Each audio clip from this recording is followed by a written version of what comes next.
Olá, boa noite, a paz do Senhor a todos.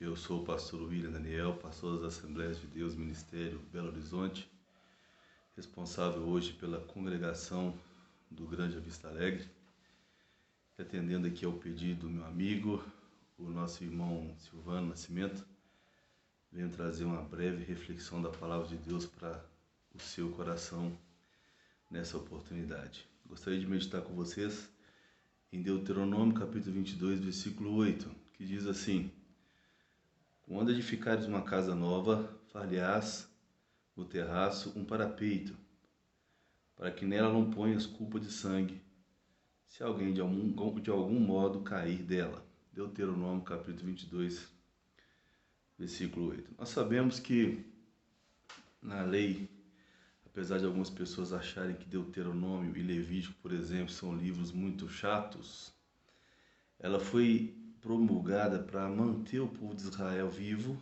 até o advento do Messias.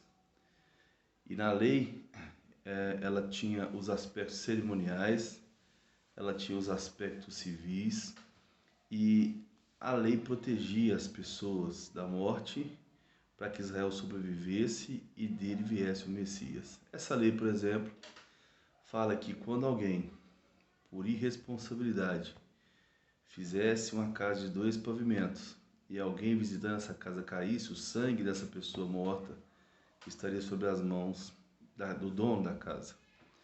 E a lei, então, essa lei é uma lei legal, ela não é cerimonial, né? Ela fala que quando você fizer uma casa, proteja o parapeito para que ninguém caia e judicialmente você fique protegido. Eu acho sempre muito interessante falar que nós, no século XXI, temos uma preocupação muito grande em proteger a nossa casa. Infelizmente, nós moramos em um país que não nos dá a segurança judicial necessária para que a gente tenha uma vida tranquila. Então, o que acontece? Nós precisamos de proteger a nossa casa. Nós fazemos muros. Quem compra, por exemplo, um lote hoje para construir uma casa, ele antes de construir tem que fazer muro e tem que fazer portão para colocar sobre cadeado, porque senão as pessoas vão roubar areia, a brita, a pedra, o ferro e depois os tijolos, saco de cimento, a pessoa não vai ter condições de construir. Por que isso? Porque nós não habitamos em um país seguro e temos que proteger as nossas posses. As pessoas sempre protegem suas posses em relação à sua casa física. A pessoa coloca muro, a pessoa coloca cerca elétrica, a pessoa coloca alarme.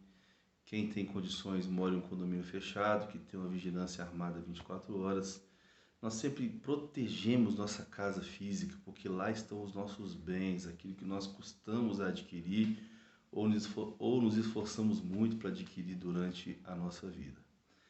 Mas a pergunta que eu deixo nessa noite é: o que é que você está fazendo para proteger a sua família? Proteger a sua casa eu sei que você faz, mas eu quero saber o que é que você faz para proteger a sua família. E nesses minutinhos que nos restam, eu gostaria de falar de alguns aspectos que a palavra de Deus nos fala para que nós possamos proteger a nossa família. Porque nós temos dentro das nossas casas muitos bens financeiros que podem nos fazer falta se forem levados. Mas a nossa família, nossos filhos, nossa esposa, nosso cônjuge precisa ser protegido, porque ele é o maior bem que nós temos e muitas vezes nós não o protegemos. A primeira proteção que eu quero falar com vocês nesta oportunidade é a proteção através da oração. Jó capítulo 1, versículo 5, fala que Jó tinha essa preocupação. A Bíblia fala que Jó fazia holocaustos na quantidade dos filhos que ele tinha.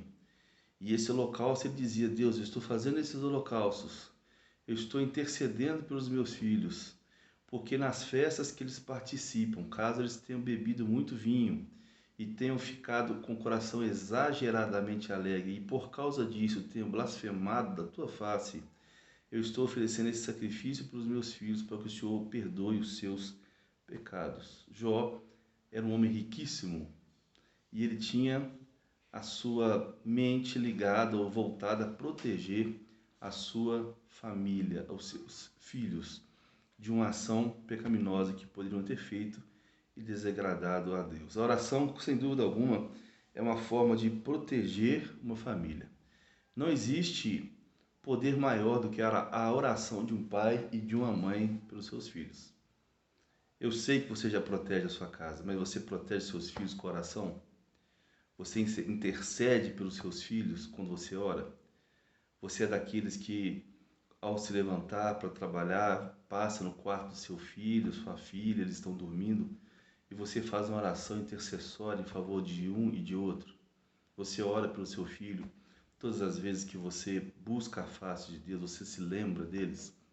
Você é daquele que ora pelo seu esposo enquanto ele está trabalhando, para que Deus lhe dê graça, lhe proteja das investidas de Satanás e proteja seu emprego? Você é daqueles que, enquanto você está trabalhando, você ora pela sua esposa, pedindo a Deus que guarde ela de acidentes domésticos, que guarde ela de pessoas com o coração endurecido, maligno, de entrar na sua casa, de fazer maldade contra ela, contra seus filhos? Nós precisamos de orar pelas nossas famílias de forma constante. A oração é uma arma que Deus nos deu e nós precisamos de usá-la, tanto quanto nós usamos o alarme, tanto quanto usamos o muro. A oração é para a família, como o muro é para a casa. Ela protege da entrada de espíritos malignos, de práticas ruins, de práticas imorais, que vai minando a nossa fé, que vai distanciando os nossos filhos da casa de Deus e que no final das contas leva a nossa alma para o inferno. Se você ainda não tem essa arma poderosa em uso na sua vida, que é a oração, o Espírito Santo de Deus te convida a partir de hoje a começar a usar essa bomba atômica de Deus na sua mão, que é a oração intercessória pelos seus filhos. Eu me lembro que quando eu era criança, meus pais sempre faziam conosco cultos domésticos e nós sempre orávamos juntos. Nós não orávamos juntos todos os dias, mas pelo menos 2 vezes por semana nós nos juntávamos na sala, dávamos as mãos e orávamos uns pelos outros. Meu pai queria ouvir a minha oração em voz alta, meu pai queria ouvir a oração da minha irmã, do meu irmão. E isso fez com que nós entendêssemos o valor da oração. E até hoje nós nos protegemos com a oração. Deus te dá nessa noite uma arma poderosa chamada oração. Cumpra aquilo que Deus quer para a sua família e use essa ferramenta grandiosa que é a oração para proteger a sua casa. A segunda arma que nós temos para proteger a nossa família é a arma chamada perdão. Irmãos, nós estamos vivendo em um mundo em que constantemente nós precisamos de pedir perdão e precisamos constantemente de perdoar. Existem pessoas que não conhecem o poder do perdão. Existem pessoas que estão vivendo à margem das coisas maravilhosas que Deus tem para a sua vida simplesmente porque não conseguem e não sabem perdoar. Às vezes nós vamos para as nossas igrejas, nossas reuniões de família, nossas reuniões dominicais, nossas reuniões de homens, de mulheres, mas nosso coração está impregnado, encharcado, contaminado pela mágoa e a gente vai sem conseguir perdoar, sem conseguir apresentar um culto a Deus verdadeiro, porque nós não conseguimos perdoar. Essa arma do perdão, quando ela é usada, ela destrói os sofismas satânicos contra a nossa vida. Um casal que se perdoa é um casal que avança na presença de Deus. Uma família cujo filho perdoa, cujo pai perdoa, é uma família que o diabo não consegue lograr êxito em derrotar, em destruir. O perdão é uma ferramenta libertadora e que nós não estamos conseguindo utilizar nos nossos dias atuais pelo fato de nós sermos extremamente ligados ao hedonismo. A gente olha muito para si próprio. Nós estamos muito ligados na razão. E existe uma frase interessante que a gente prefere ser feliz do que ter razão. Perdoar é isso. Às vezes é necessário que você perdoe, mesmo que você não tenha razão. E a Bíblia é muito clara quando ela fala disso, porque o próprio Jesus disse, olha, se você vier entregar no altar a sua oferta e lembrar que você tem alguma coisa contra o teu irmão, e aqui vale irmão, esposa, esposo, filha, filho, tio, avó, primo, Jesus não diz assim, olha, esquece o problema e faz o seu holocausto normalmente. Não, Jesus diz, deixa diante do altar a sua oferta, vai primeiro reconciliar com seu irmão e depois volta e traz a sua oferta. O que eu quero dizer para você é que a poderosa arma que é o perdão, ela é inutilizada como arma se você não a utiliza. Mas ela não é inutilizada só porque você não usa, ela é inutilizada porque ela faz o efeito contrário. Talvez você está orando, buscando a Deus por coisas que são necessárias que você resolva na sua vida, mas as suas orações não são respondidas porque é necessário que você faça um conserto com a pessoa que você precisa fazer. Então, nesse momento, pare e pense na pessoa que você precisa pedir perdão, na pessoa que você precisa perdoar, na pessoa que você tem mágoas, raiz de amargura. Vá até essa pessoa, conserte com essa pessoa, porque a arma chamada perdão, ela só é poderosa se ela sair do estojo do coração e ser apontada para a cabeça do inimigo, disparada, para que assim nós tenhamos vitória. E o terceiro e último conselho, porque nós não podemos falar mais pelo tempo, que nós temos para proteger nossa família, chama-se conselho. Provérbios capítulo 31, eu gosto muito do livro de Provérbios, e o livro de Provérbios não tem 31 capítulos à toa. É para você ler um todos os dias. E o capítulo 31, ele foi escrito por um homem chamado Lemuel. E ele diz que esses conselhos que ele escreve ali são conselhos que a sua mãe deu. E o conselho, eu quero dizer que é uma arma poderosa e nós também estamos deixando de utilizar. Eu lembro que quando eu era criança, por exemplo, na minha casa não tinha televisão. Eu sou de uma igreja tradicional, uma igreja pentecostal que não aceitava televisão. Naquela época, televisão era pecado. Então nós fazíamos as nossas refeições todos os dias juntos na mesa da sala.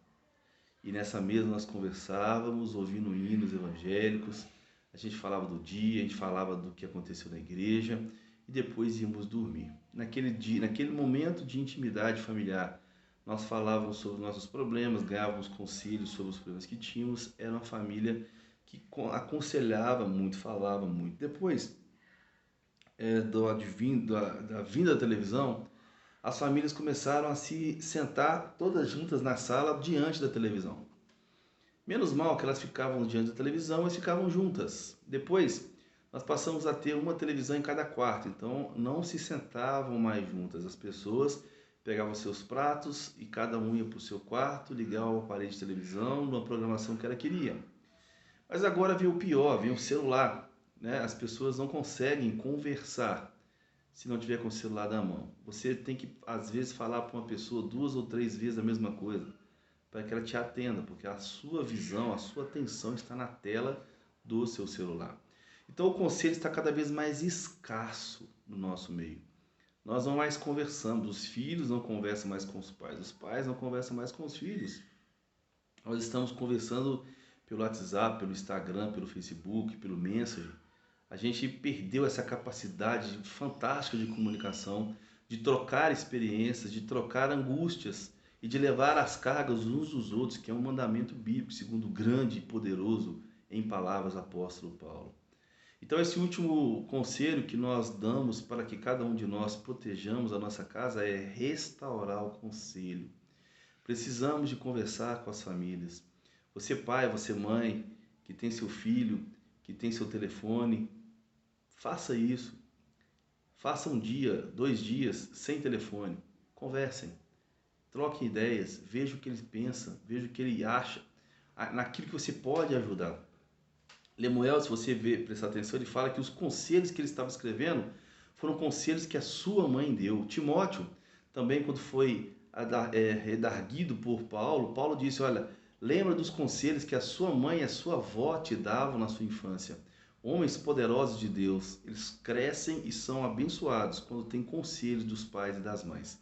Nesta oportunidade, nessa reflexão breve, eu gostaria que você pensasse na quantidade de conselhos que você tem dado ou na ausência total de conselhos que você tem dado ao seu filho.